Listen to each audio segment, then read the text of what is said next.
ఆరాధన అనేది ఎక్కడ మొదలవుతుంది? దేవుడి గారు ఏం చెప్తున్నాడో చూద్దాం. ఆరాధన అంటే దేవుని నిమిత్తము మనం ఏ పని చేసినా, దేవుని ప్రజల నిమిత్తము ఏ పని చేసినా అది ఆరాధనలో భాగమే. మీ ఆరాధన సహాయంతో మొదలవచ్చు. మీ ఆరాధన ఒక టెక్స్ట్ మెసేజ్తో మొదలవచ్చు. దేవుణ్ణి స్తుతించడంలో 2 భాగాలు ఉన్నాయని ప్రభువారు చెప్పారు. మొదటిది, నీ దేవుడైన యెహోవాను పూర్ణ బలముతో, మీ అందరికీ తెలుసు కదా, పూర్ణాత్మతో అన్ని వాటన్నిటితో దేవుణ్ణి ఆరాధించడం. రెండోది ఏంటి? నిన్ను వలె నీ పొరుగువానిని ప్రేమించటం. 2 ఆరాధనలో భాగమే. నిర్గమకాండము 27వ అధ్యాయంలో ఆరాధనను మొట్టమొదటిసారి ఇజ్రాయేలీలకి పరిచయం చేస్తూ ఉన్నప్పుడు మందిరమును గురించి చెప్తాడు. మందిరం ఎలా కట్టాలో చెప్తారు. మీరు చూడండి, నిర్గమకాండం 27వ అధ్యాయం చదివితే దాంట్లో మందసం ఎంత పొడుగు అంత వెడల్పు కట్టండి, మందిరం ఎంత వెడల్పు అంత పొడుగు కట్టండి, అంత ఎత్తు ఉండాలి గోడలు, ఇవన్నీ ఉంటాయి. మామూలుగా మనకు అదొక డీటెయిల్స్ లా కనబడుతుంది కదా. మీరు ఎప్పుడైనా ఆలోచన చేశారా సంఖ్యాకాండంలో ఉన్న సంఖ్యలు? లేకపోతే ఇట్లాంటి ఈ ఆర్కిటెక్చర్ వాల్యూస్ అన్ని దేవుడు ఎందుకు చెప్పినట్లు? టైం వేస్ట్, ప్లేస్ వేస్ట్, మనకి బరువు ఎందుకు? దేవుడు ఏం చేసినా మరి అన్నిటికీ ఆలోచనగానే చేస్తాడు కదా.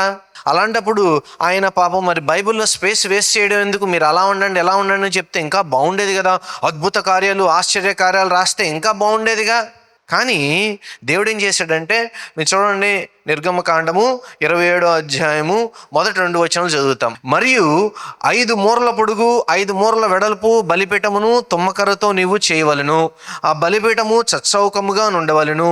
దాని ఎత్తు 3 మూరలు, దాని 4 మూలలను దానికి కొమ్ములను చేయవలను.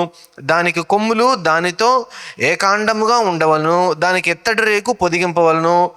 చూడండి, కిందకి వెళితే మొత్తం ఆ అధ్యాయం అంతా బలిపీఠంను ఎట్లా కట్టండి, లేకపోతే తుమ్మకర్రతో కట్టండి, మరి పలానా దాన్ని బ్రాంజ్తో చేయండి, పలానా దాన్ని గోల్డ్తో చేయండి, కిందకి వెళితేనేమో డేరాలు కొట్టండి, పెద్ద పెద్ద లెనిన్ క్లాత్తో కొట్టండి, అవి తెల్లగా ఉండాలి, లోపల ఉన్నాయేమో నగిషీ పని ఉండాలి. ఇవి డీటెయిల్స్ ఉన్నాయి. మీరందరూ చదివారుగా. ఎప్పుడన్నా అర్థమైందా మీకు? కట్టండి అంటే అయిపోయేది కదా. కట్టేవాళ్ళకి తన ఆత్మనిచ్చి కట్టిస్తే, వాళ్ళకి ఆ జ్ఞానం ఇస్తే టపటప కట్టేసేవాళ్ళు కదా. దాని అన్నీ తెలుసని నేను అన్నగాని కొన్ని విషయాలను ఈ పూట మీకు చెప్పాలి. వీళ్ళు ఎక్కడి నుంచి బయలుదేరారు? ఐగుప్తు దేశం నుంచి బయలుదేరారు. ఐగుప్తు దేశంలో ఉన్న టెంపుల్స్ ఎలా ఉన్నాయి? దాని ఎత్తు సుమారుగా 70-80 అడుగులు ఉండేది. ఒక్కొక్క పిల్లర్ సైజు హ్యూమాంగస్గా ఉండేది. రాతితో తయారు చేసేవాళ్ళు. దానిలో లోపలికి వెళ్ళడానికి చిన్న ద్వారం ఉండేది. ఎవరు పడితే వాళ్ళు లోపలికి వెళ్ళడానికి అవకాశం లేదు. అయితే లోపలికి వెళితే చీకటిగా ఉండేది. అన్ని లాంతర్లు పెట్టుకుని, అదే ఈ కాగడాలు ఇవి పెట్టి వెళుతూ ఉండేవాళ్ళు. కేవలము పూజారులు, రాయల్ ఫ్యామిలీస్, బాగా ధనికులకు మాత్రమే అవకాశం ఉండేది ఆ వాటిలోకి వెళ్ళడానికి. ఎవరికి అవకాశం ఉండేది కాదు. సామాన్యమైన ప్రజలు గుడికి బయట కాదు, గుడికి వెలుపల కాదు, ఇంకా దూరంగా ఉండేవాళ్ళు. ఎందుకంటే వాళ్ళకు సెక్షన్స్ ఉండే. కానీ దానికి విరుద్ధంగా ఇక్కడ దేవుడు ఏమంటున్నాడంటే, మీరు ద్వారమును 30 అడుగులు వెడల్పు పెట్టండి, 7.5 అడుగులు పొడుగు, 4 అడుగులు ఎత్తులో బలిపీఠం కట్టండి, లోపల పలానా చేయండి అని ఒక విభిన్నమైన ఆకృతిని ఇస్తూ ఉన్నాడు. కారణం ఏంటంటే, ఆ దేవుళ్ళ వంటి వాడిని నేను కాదు. ఆ దేవుళ్ళు రావద్దన్నారు, నేను మిమ్మల్ని రమ్మంటున్నాను. వాళ్ళు వెళ్ళడానికి రిస్ట్రిక్ట్ చేస్తున్నారు, కానీ నేను మాత్రం అందరికీ సరిపడేంత 30 అడుగులు వెడల్పు, 27వ అధ్యాయంలో అదే మీరు చూస్తారు, 30 అడుగులు వెడల్పు పెట్టమంటాడు. అంటే మీరు ఐగుప్తు దేశంలో ఉన్న దేవతలు, వీరు ఆయా ప్రదేశాల్లో ప్రయాణిస్తూ వస్తూ ఉన్న దేవతలు, దేవుళ్ళు అనబడిన వాళ్ళని పోల్చి చూసినట్లయితే ఇది ఒక రెవల్యూషనరీ ఐడియా. అవి కదలించలేనివి. ఇవి ఎక్కడికంటే అక్కడికి మొబిలైజ్ చేయగలిగిన ఒక కొత్త విధానాన్ని దేవుడిస్తూ ఉన్నాడు. అక్కడేమో మానవులని సంహరించేవారు, అక్కర్లేదు మీరు జంతువుల్ని బలిస్తే చాలు అంటే ఒక స్టెప్ దేవుడు ఎక్కిస్తూ ఉన్నాడు. అక్కడ హేయమైన వాటి నుంచి విభిన్నమైన వాటిని చూపించడానికి ఆయన చేసిన ప్రయత్నం. మొదలుగా మనం గుర్తుంచుకోవాల్సింది ఏంటంటే, వాళ్ళు ఒక విభిన్నమైన ప్రదేశంలో ఉన్నారు. ఎక్కడ పడితే అక్కడ డస్ట్, ఎడారి, సరిగ్గా తింటాకి భోజనం లేదు, వీటికి లేదు. వీళ్ళకి ఎక్కడి నుంచి వచ్చినాయి కట్టడానికి? చాలా మంది అడుగుతూ ఉంటారు, ఏమండి ఇంత ఆస్తి ఎక్కడి నుంచి వచ్చిందండి వీళ్ళకి? మీరు ఒక విషయం గుర్తుపెట్టుకోవాలి. వీళ్ళు ఐగుప్తు నుంచి వచ్చేటప్పుడు ఐగుప్తీయులు అందరూ వీళ్ళకి వస్తువులు ఇచ్చారు, గుర్తుందా? ఆ వస్తువులన్నిటినీ కొన్ని దేవునికి వాళ్ళు అర్పించారు, వాటిలోంచి ఇవన్నీ తయారు చేయమని చెప్పాడు. It's a simple factor. ప్రాముఖ్యమైన విషయం ఏంటంటే ఐగుప్తుల నుంచి ఇశ్రాయేలీలకి, ఇశ్రాయేలు నుంచి నేడు మందిరంలో ఉన్న క్రైస్తవులుగా ఉన్న మనకి మనం పోల్చి చూసుకున్నట్లయితే ఈ తరంలో ఉన్న మనం గ్రహించవలసిన ప్రాముఖ్యమైన విషయం ఏంటంటే కొలతలు ఇచ్చిన దేవుడు మన ఇష్టానుసారంగా ఏది పడితే అది చేయడానికి ఒప్పుకునేవాడు కాదు. He is a perfect god and he has a complete discipline. మన వాళ్ళు అప్పుడప్పుడు అంటారు ఇంప్రూవైజేషన్ అని. మీరు విన్నారు ఎప్పుడన్నా ఈ మాట? చాలా బాగా విన్నాను నేను. I just made an improvisation there అన్నాడు. ఓకే, నీ ప్రపంచంలో అది రైట్ అయి ఉండొచ్చు, కానీ దేవుని విషయంలో మాత్రం దెర్ ఇస్ నో ఇంప్రూవైజేషన్స్. నీ ఇష్టం వచ్చినట్లుగా ఎప్పుడు పడితే అప్పుడు ఏది పడితే అది ఎలా పడితే అలా చేయడానికి ఈయన ఒప్పుకోడు. అందుకనే కొలతలు ఇచ్చాడు. విషయం ఏం తెలుసా మీకు? దీనికి ముందు కూడా ఆయన కొలతలు ఇచ్చాడు.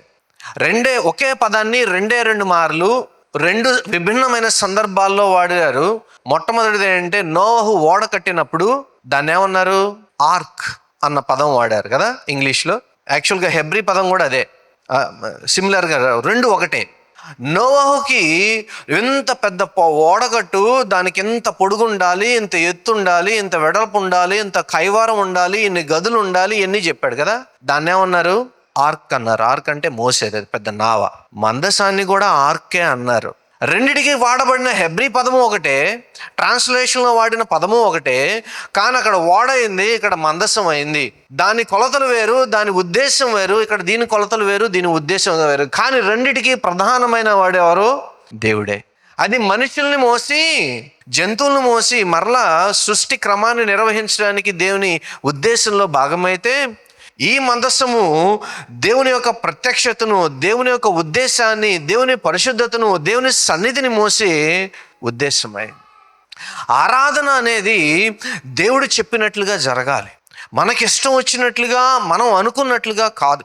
అఫ్కోర్స్ సమయాలు అనేవి, సందర్భం అనేది మనకి అవసరాన్ని బట్టి, మనకున్న వెసులుబాటును బట్టి మనం పెట్టుకుంటాం, దాంట్లో తప్పేమీ లేదు. కానీ ఒక నియమావళిని నిర్దేశించుకున్న తర్వాత, ఒక క్రమశిక్షణను నిర్దేశించుకున్న తర్వాత ఆరాధన అనేది దానిలో భాగమై ఉండాలి. కానీ మరొక విధంగా దాన్ని నడవడానికి మీ సొంత రూలు మీరు పెట్టుకోవడానికి అవకాశం లేదు. దేవుడు మనకు స్వేచ్ఛనిచ్చాడు కొన్నిటిని మార్చుకోవడానికి. మీరు పాటలు రాయండి, మీ వాయిద్యాలు మీరు వాయించండి, విభిన్నమైన రాగాలు పాడండి, అంతేగాని యేసు దేవుడు కాదు అని రాయడానికి మీకు ఆస్కారం లేదు. మీకు అర్థం అవుతుందా? మీ క్రమశిక్షణలో మీకు ఒక సిద్ధాంతం ఇవ్వబడింది, మీకు ఒక స్వేచ్ఛ ఇవ్వబడింది. మీరు సిద్ధాంతంలో ఉండాలి, స్వేచ్ఛను వాడుకోవాలి. విశ్వాసం ఈ రోజుల పరిస్థితి ఏంటో నేను చెప్తాను. ఈ నిర్గమకాండం 27వ అధ్యాయం ప్రశ్నించే విషయం ఏంటంటే, ఈ కొలతల్లో మనకి చెప్పే పాఠం ఏంటంటే, విశ్వాసం కంటే భావాలకు, విధేయత కంటే అనుభవాలకు, దేవుని క్రమం కంటే ఎమోషన్స్కి ఎక్కువ ప్రాధాన్యత ఇవ్వద్దు. నీ సొంత భావాలకు కంటే విశ్వాసం తక్కువగా ఉందా? ఏం మాట్లాడుతున్నారు ఈ రోజుల్లో చాలామంది? అసలు విశ్వాసానికి విలువే ఉందా? మీకు ఎలా అంటే అలా తోస్తే అది విశ్వాసం అవుతుందా? మీరు ఎలా అనుకుంటే అది విశ్వాసం అవుతుందా? మీ భావాలు విశ్వాసం కాదు, విశ్వాసము విశ్వాసమే. మీ భావాలు భావాలే. ఈరోజు దేవుడు నాతో మాట్లాడుతాను అనుకుంటానండి, అనుకో, తప్పే ఉంది. ప్రతి పూట అనుకో, ప్రతి క్షణం అనుకో, కానీ it shouldn't become a theology. నాతో మాట్లాడితేనే దేవుడు, నీతో మాట్లాడకపోతే దేవుడు కాదా? అసలు ఏం మాట్లాడుతున్నారు అంటే, మీ భావాలకి విశ్వాసానికి విభిన్నం. మీ భావాల మీద విశ్వాసం ఆధారపడి లేదు. విశ్వాసము అనేది విశ్వాసముకు కర్త అయిన దేవుని మీదను, దాన్ని కొనసాగించడానికి మన దగ్గరికి వచ్చిన మన ముందుకు వచ్చిన క్రీస్తు మీదను, ఆ తర్వాత సహాయం చేసే పరిశుద్ధాత్మ మీదను ఆధారపడి ఉంటుంది, కానీ మన భావాల మీద కాదు. విధేయత కంటే అనుభవాలకు ఎక్కువ ప్రాధాన్యత ఇవ్వద్దు. మీ అనుభవాలు గొప్పవే, కానీ దేవుని యందు విధేయత అత్యంత ప్రాముఖ్యం. ఆ తర్వాత కొంతమంది ఎమోషన్స్కి బాగా ఎమోషనల్ అయిపోతూ ఉంటారు. భక్తిలో కూడా ఏదేదో చేసేయాలి, అదేదో చేసేయాలి, అలా ఉండాలి, ఇలా ఉండాలి. అదేంటది అలల్లాగా ఒక్కసారి ఎలా ఎదిగేస్తారు, ఉన్నట్టుండి మళ్ళా చెప్పబడిపోతారు. ఏంటిది ఇది? ఇవేవేంటి అక్కర్లా. మనుషులుగా మనకున్న ఎమోషన్స్ని కంట్రోల్లో పెట్టుకోవడం మనం నేర్చుకోవాలి. అది కూడా ఆరాధనలే భాగం. మనం మొదటి 8 వచనాల్లో ఏం చూస్తారంటే, అక్కడ మీరు 5 క్యూబిట్స్ 5 into 5 into 3 క్యూబిట్స్, లేకపోతే ఒక క్యూబిట్ అనేది 1.5 అడుగున్నర 18 అంగుళాలు. ఆ లెక్కను చూస్తే 7.5 అడుగులు పొడుగు, 7.5 వెడల్పు, ఆ తర్వాత 4.5 అడుగులు సుమారుగా ఎత్తు ఉండాలి. దాన్ని దేవుడు తయారు చేయమని చెప్పాడు. అది బలిపీఠం. ఇదేదో ఒక నామకార్థమైన బలిపీఠం కాదు. ఎందుకు కట్టాడు తెలుసా? ఎందుకు అంత సైజు? అక్కడ బలిపీఠాలు చిన్న చిన్నవి ఉండేవి, కేవలం ఒక్కళ్ళు మాత్రమే దాన్ని బలి అర్పించడానికి అవకాశం. కానీ ఇక్కడ దేవుడు లేవీలందరికీ అవకాశం ఇచ్చాడు. అందరూ 30 అడుగుల ద్వారంలో నుంచి లోపలికి వచ్చి వారి వారి గిఫ్ట్స్ తీసుకుని వచ్చినప్పుడు దాన్ని అర్పించడానికి ఒక పెద్దదైన టేబుల్ కావాలి. రెండవది ఏంటంటే అందరూ దాన్ని చూడాలి. ఎందుకు చూడాలి? ఎవరి నిమిత్తం అర్పించబడుతున్న బలులు ఇవి? దేవునికి ఏమన్నా తక్కువ అర్పించమన్నాడా? ఆయనకి ఏదేమన్నా సరదానా? కాదు. దేనికి అర్పించబడుతూ ఉన్నాయంటే ఆరాధనలో భాగంలో మొట్టమొదటిది ఏంటంటే పాపమును మనం వదిలిపెట్టడం. బలి అర్పణకున్న విశిష్టత, ప్రభువారు 3 గంటలకే ఎందుకు ప్రాణం వదలవలసి వచ్చింది, దానికి ఉన్న ప్రాముఖ్యత ఏంటి, ఇవన్నీ నేను ఎలాగో సందర్భం వచ్చినప్పుడు మనం ఆ రోజులోకి వెళతాం కాబట్టి గుడ్ ఫ్రైడే రోజున లేదా ఏదో సందర్భంలో నేను దాన్ని ఖచ్చితంగా మీకు తెలియజేస్తాను. తెలుసుకోవాలి మనం కూడా. ఇదేదో నామకార్థమైన బలిపీఠం కాదు. అది అందరికీ కనపడి కంటికి కన్ను తప్పించుకోవాలన్నంత పెద్దది. రక్తాన్ని, అగ్నిని, బలిని చూడకుండా ఎవరు దేవుని సన్నిధిలోనికి ప్రవేశించడానికి వీల్లేదని ఆయన మందిరం ముందు దాన్ని పెట్టించాడు. మీకు తెలుసా? వాళ్ళందరూ వచ్చి మందిరంలోనికి అడుగు పెట్టడానికి ముందు వాళ్ళకి కనపడేది ఏంటో తెలుసా? బలిపీఠం. బలిపీఠము లేకుండా మందిరంలోనికి అడుగు పెట్టకూడదు. మందిరంలోనికి అసలు కనపడదు. మందిరంలోనికి వెళ్ళడానికి ఆస్కారం కూడా లేదు. అందరికీ ముందు కనపడవలసింది ఏంటి? బలిపీఠం. ఎందుకు దేవుడు అలా పెట్టాడు బలిపీఠాన్ని? కారణం ఏంటంటే నీ పాపము పరిహరింపబడకుండా నీకు దేవుని సన్నిధికి వెళ్ళడానికి ఆస్కారము లేదు.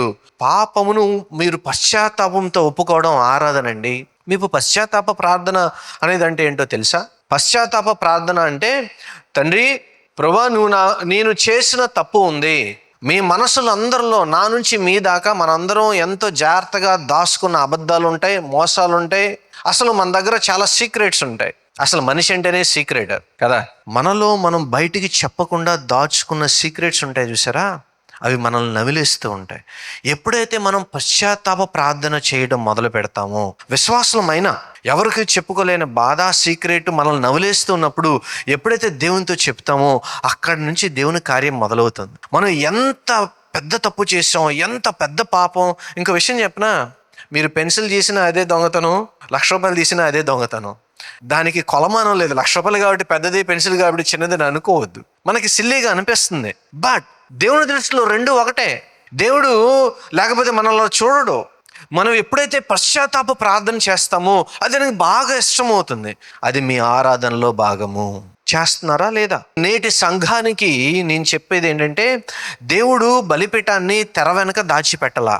ఎవ్వరికి కనపడకుండా ఐగుప్తీలు మందిరాల్లో ఉన్నట్లు రక్తం వాసన రాకూడదని లేదా హైజీనిక్గా ఉండదని ఎక్కడో మారుమూల పెట్టలా. దాన్ని తీసుకుని వెళ్ళి అందరికీ కనపడేటట్టు ముందు ఉంచాడు. దాన్ని ఆయన దాచిపెట్టాల బలిపీఠాన్ని. ఎందుకంటే ప్రతి ఒక్కరికి వారు చేస్తున్న పనులేంటో తెలియాలి. వారి కోసము ఎంత రక్తం కార్చబడుతుందో మనిషికి తెలియాలని దాన్ని అందరి ముందు పెట్టాడు. కానీ మనం పాపాన్ని ఒప్పుకోవడానికి మాత్రం సాకులు ఎంచుకుంటూ ఉంటాం, దాచిపెడుతూ ఉంటాం. దేవుడేమో ముందు పెట్టమంటే మనమేమో దాన్ని దాచిపెట్టుకుంటాం. మీకు ఒక విషయం చెప్తాను నేను, మీరు ఎంత దాచిపెడతారో మీకు అంత అనారోగ్యం. ఈ కాలం క్రైస్తవం ఏం కోరుకుంటుంది? ఆశీర్వాదం కావాలి కానీ మారు మనసు వద్దు. ఆశీర్వాదం మాత్రం గాబుల్స్ ఆశీర్వాదం కావాలి, పెద్ద పెద్ద ట్యాంకుల్లో కావాలి, కానీ మారు మనసు మాత్రం వద్దు. సమర్పణ లేకుండా ఆరాధన, పరిశుద్ధత లేకుండా దేవుని సన్నిధి.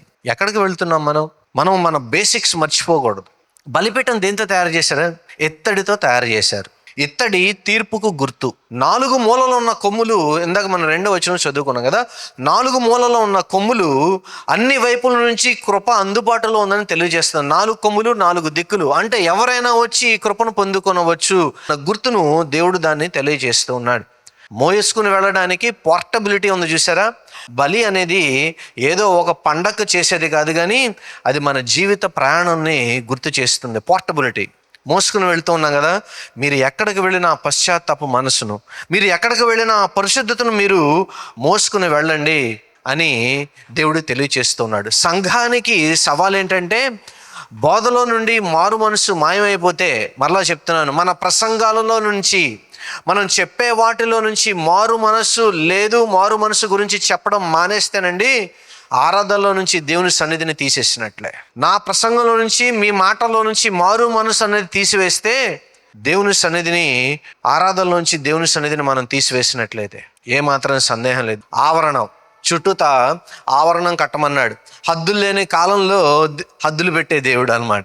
ఈ రోజుల్లో మనకి ఫ్రీడమ్ కావాలి, ఫ్రీడమ్ కావాలి. ఏం ఫ్రీడమ్ కావాలి మీకు? గుర్తుపెట్టుకోండి, మనందరికీ స్వేచ్ఛ ఉంది, కానీ స్వేచ్ఛ అనేది ఆల్రెడీ నిర్మితమైంది. ఒకసారి మనకు ఒక బౌండరీస్ ఉన్నాయి. ఉదాహరణకి 4 గోడల మధ్యలో మనకు ఒక స్వేచ్ఛ ఉంది. మనం ఒక డాగ్ హౌసో లేకపోతే ఇంకోటో మీరు అలా ఊహించుకోవద్దు. మనకి ఈ దేశంలో ఉన్నాం, భారతదేశంలో మనకి స్వేచ్ఛ ఉంది, కానీ భారతదేశంలో మన రూల్స్ రెగ్యులేషన్ పాటిస్తామా? అలాగే దేవుని రాజ్యంలో దేవుని రెగ్యులేషన్స్ ఉన్నాయి, అక్కడ రూల్స్ అండ్ రెగ్యులేషన్స్ కూడా మనం పాటించాల్సిందే. ఎందుకని బౌండరీస్ పెట్టాడంటే, మీరు గోడపై నుండి లోపలికి తొంగి చూడలేరు, కుదరదు. ఎంత 7.5 అడుగులు చుట్టూతా లెనిన్ క్లాత్స్తో చుట్టూతా ఆయన కట్టాడు ప్రత్యక్ష గుడారం. ఎందుకని? తొంగి చూడటానికి. దేవుని చూడాలంటే ఎక్కడికి వెళ్ళాలి? దూరం నుంచి చూసి ఎటేట అంటాం కాదు. దేవుడు ఏం చేశాడంటే గోడల్ని కొంచెం 7.5 అడుగులు పెట్టమన్నాడు. కారణం ఏంటంటే పొరపాటున లోపలికి రావడం కాదు, ఉద్దేశంతో దేవుని సన్నిధిలోకి రావాలి. మీరు దేవుని సన్నిధికి వచ్చేటప్పుడు ఏ ఉద్దేశంతో వస్తున్నారు? ఏమండి, మీ ఉద్దేశం ఏంటి? దేవుని సన్నిధికి వచ్చేటప్పుడు ఒక ఉద్దేశమును కలిగి దేవుని దగ్గరికి రండి. ఆరాధన అనేదండి అనుభూతి అండి. అది అక్కడ పరిశుద్ధత ఉంటుంది, అదొక అనుభూతి. దేవుని సన్నిధిని అనుభవించడానికి ఆ మనసుతో వస్తే దేవుడు మాట్లాడతాడు, దేవుని మాట వినబడుతుంది. ఆ ప్రశాంతత మనసులో నుంచి, మీ మనసులో నుంచి శరీరంలోనికి, మీ శరీరంలో నుంచి మీ క్రియల్లోనికి వెళుతుంది. మీరు మాట్లాడే తీరు మారుతుంది, మీరు డీల్ చేసే విధానం మారుతుంది, మీ చుట్టుపక్కల ఉన్న మనుషులు మారతారు. ఎంత బాగుంటుందో ఒకసారి ఆలోచించేయండి. మనం హద్దులు తీసేసి స్వేచ్ఛ అంటున్నాం, దేవుడు హద్దులు పెట్టి దాన్ని పరిశుద్ధత అంటున్నాడు. అంతే డిఫరెన్స్. ఉన్న హద్దుల్ని తీసేసి స్వేచ్ఛ అంటున్నాం, దేవుడు అదే హద్దులను పెట్టి దాన్ని ఏమన్నాడు?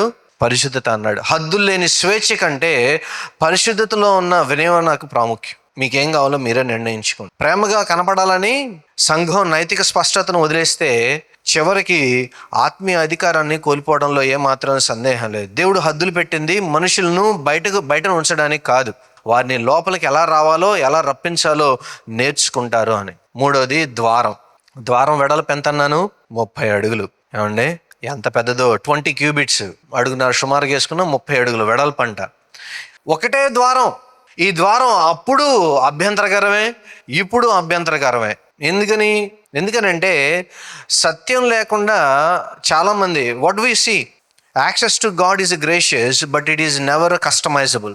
నీకు ఇష్టం వచ్చినట్టు, నీకు ఎప్పుడు కావాలంటే, ఎంత కావాలంటే అంత మార్చడానికి కుదరదు. It's a set. ప్రభువారు భలే మాట చెప్పాడండి యోహాను సువార్తలో. ఏమన్నాడు? నేనే మార్గము. అవునా? ఆయన ఒకసారి అన్నాడు నేనే ద్వారం అని కూడా చెప్పుకున్నాడు. ఆయన ద్వారం అంట. ప్రభువారు తను తానే కాపరిగా పోల్చుకున్నాడు. ఇజ్రాయెల్ దేశంలో కొండల మీద మేసిన తర్వాత గొర్రెలన్నిటినీ పెట్టడానికి వాళ్ళు ఏం చేసేవాళ్ళు అంటే, అక్కడున్న వాటిని రాళ్ళని పేర్చి చుట్టూతా ఒక పెద్దదైన గోడలా కట్టేవాళ్ళు. పైన అంతా రూఫే ఉండదు. ఆ చుట్టూతా రాళ్ళను ఒకదాని మీద ఒకటి పేర్చి సుమారుగా 6 నుంచి 7 అడుగులు ఎత్తు పెట్టేవాళ్ళు. కారణం ఏంటంటే నక్కలు కానీ సింహాలు కానీ ఎగిరి దూకి వచ్చి వాటిని తినకుండా ఉండడానికి. మరి లోపలికి ఎలా వెళ్తాయండి అంటే, ఒకే ఒక చిన్న ద్వారం కట్టేవాడు. 3 అడుగుల కంటే ఎక్కువ ఉండేది కాదు ద్వారం. ఆ ద్వారంలో నుంచి, అది కూడా ఏంటంటే ఆ గొర్రె కానీ మేక కానీ వెళ్ళేంత ఎత్తు వెడల్పు మాత్రమే ఉండేది. 3 అడుగుల వెడల్పు, దగ్గరగా 3 అడుగుల ఎత్తు లేదా 4 అడుగుల ఎత్తు మాత్రమే ఉండేది. దానిలో నుంచి దొంగ వెళ్లకుండా, మరొకటి ఏది వెళ్లకుండా, కేవలము గొర్రెలు మాత్రమే వెళ్ళేటట్లు దాన్ని డిజైన్ చేసుకునేవాడు. మరి కాపరి ఎక్కడ కూర్చునేవాడో తెలుసా? మందనంతా రాత్రేపాటికి సాయంత్రం వాటికి లోపలికి తోలి కర్ర పట్టుకుని ఆ ద్వారం దగ్గర ద్వారపాలకుల్లాగా తెల్లారు కూర్చునేవాడు కాపరి. అందుకని అంటాడు, నేను నా గొర్రెలను కాపాడుతున్నాను, నా గొర్రెల కొరకు ప్రాణం పెట్టడానికి వచ్చాడు. ప్రాణం దేనికి పెడతాడు?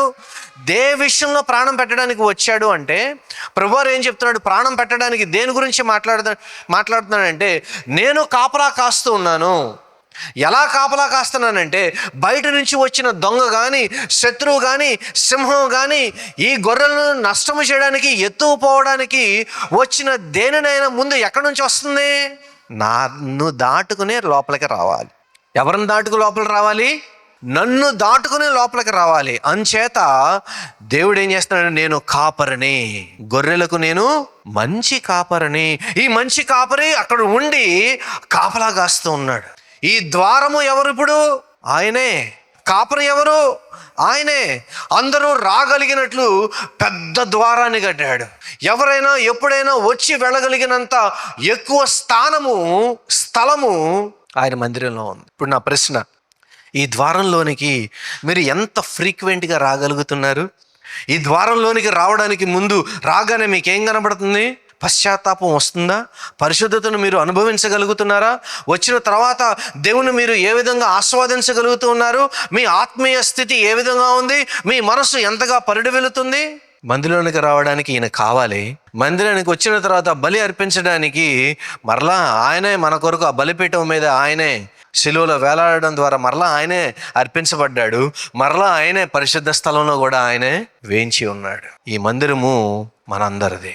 ఆరాధన ఎక్కడ మొదలవుతుందంటే, మందిరం చూసి అప్పుడప్పుడు వచ్చి కూర్చుని వెళ్ళినంత మాత్రాన మీరు ఆరాధనలో పాల్గొన్నట్లు కాదు. ఆరాధన ఆయన నమ్మడంతో మొదలవుతుంది. ఈ మందిరంలోకి రావడంతో మొదలవుతుంది. మీ పాపమును ఒప్పుకొనడంతో మొదలవుతుంది. మీ ఆత్మీయ స్థితిని పెంచుకోవడంలో మొదలవుతుంది. దేవుని సన్నిధిలో పరిచర్య చేయడంలో ఆరాధన మొదలవుతుంది. మీరు ఎప్పుడైనా చూడండి, మనము చేసే ప్రతి పని బైబిల్లో ప్రజెంట్ కంటిన్యూస్ ఫామ్లో ఉంది, కానీ పాస్ట్ టెన్స్లో ఉండదు, ఫ్యూచర్ టెన్స్లో ఉండదు. ఎప్పుడు ఈ రోజు నుంచి ముందుకే చేస్తూ ఉండండి అని ఉంటుంది. ఆరాధన చేస్తూ ఉండాలి, ఆగిపోకూడదు. మీరు ఎటువంటి ఆరాధకులు? మీ ఆరాధన ఎలా ఉంది?